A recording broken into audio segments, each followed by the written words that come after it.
Hi friends, welcome back to my channel Pavitra Chenni. ఈరోజు recipe వచ్చేసి వంకాయ కర్రీ అండి. చాలా సింపుల్గా నా స్టైల్లో ఎలా చేస్తానో చూపిస్తాను. ముందు ఒక కడాయి తీసుకొని అది వేడెక్కాక కర్రీకి సరిపడినంత ఆయిల్ వేసుకోవాలి.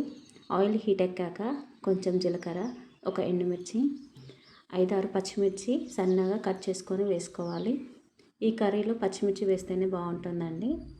ఈ పచ్చిమిర్చి వేగాక ఒక ఆనియన్ని సన్నగా కట్ చేసుకొని వేసుకోవాలి.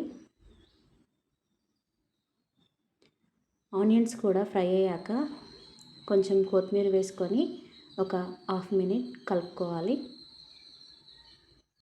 ఇవన్నీ వేగాక కొంచెం అల్లం వెల్లుల్లి పేస్ట్ వేసి పచ్చివాసన పోయేంత వరకు వేగనివ్వాలి. అలాగే పసుపు కూడా వేసి కలుపుకోవాలి.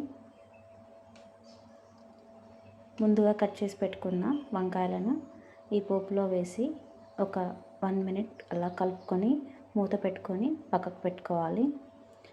ఫ్లేమ్ని మీడియం ఫ్లేమ్లో పెట్టాలి. అప్పుడే ముక్కలు అనేవి మంచిగా మగ్గుతాయి.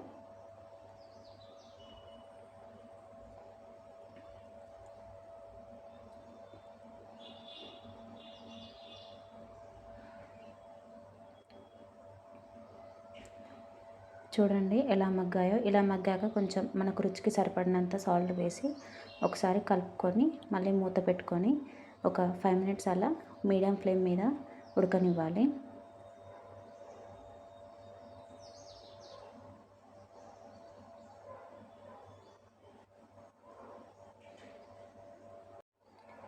ఇలా సాల్ట్ వేయడం వల్ల ముక్కలు అనేవి చాలా తొందరగా మగ్గుతాయి.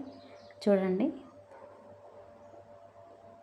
ఇలా మగ్గాక ధనియాల పొడి ఉంటే వేసుకోవచ్చు, టేస్ట్ బాగుంటుంది. అంతేనండి. ఇలా అడుగంటకుండా అప్పుడప్పుడు గరిటెతో కలుపుకోవాలి. కర్రీ అంతా ఉడికాక ఆయిల్ అనేది సపరేట్ అవుతుంది కర్రీ నుండి.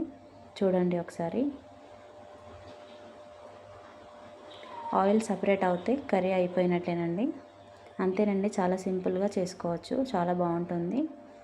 ఇందులో స్పైసెస్ కూడా యాడ్ చేసుకోవచ్చు, టేస్ట్ బాగుంటుంది. బట్ నేను యాడ్ చేయట్లేదు. మీకు ఈ వీడియో నచ్చితే లైక్ చేయండి, షేర్ చేయండి, కామెంట్ చేయండి. Thanks for watching.